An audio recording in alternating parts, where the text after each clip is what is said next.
يلا يا دنيا بطلي لعبي بالتليفون وكلي. انا مش فاهمه انت ليه اديتها التليفون يا حسن؟ انت هتجنني معاك انت كمان. هي كده كده مش هتلعب بيه بالليل.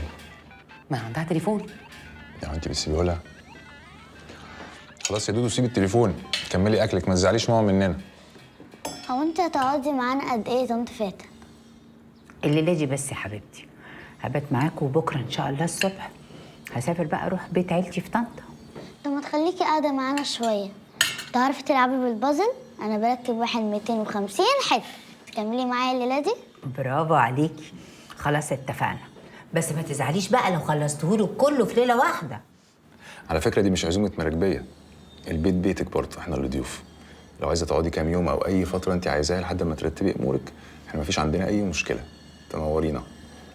انا كده كده ببات في المستشفى عشان وردتي بتخلص في وسط الحظر، فاهو تسلوا بعض انت وليلى بدل ما هي قاعده لوحدها. لوحدها؟ على اساس اني بتتصايا يا بابا؟ خلاص ما تزعليش يا ام نص لسان، وتقعدي مع بطاطسايه كمان.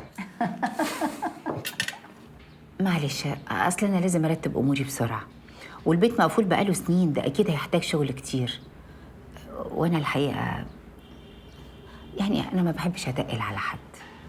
انا بقول ان احنا ما نضغطش على فاتن اكتر من كده، هي ست كبيره وعارفه التزاماتها كويس. يلا يا دندن خلصتي اكل يا حبيبتي؟ خشي ذاكري وانا هخلص الاطباق واجي اساعدك على طول. لا انت عملتي الاكل، انا بقى اللي اغسل الاطباق، ده انا كنت اسرع واحده في العنبر تغسل الاطباق. لا قصدي يعني ان انا هخلص الاطباق وهعمل لك كوبايه شاي احسن تشربها قبل ما تنزل على الشغل. انتوا بصراحه اتهديتوا معايا من الصبح. قوم بقى خد مراتك وخشوا ارتاحوا، وانا هخلص الاطباق وهعمل لك شاي على طول.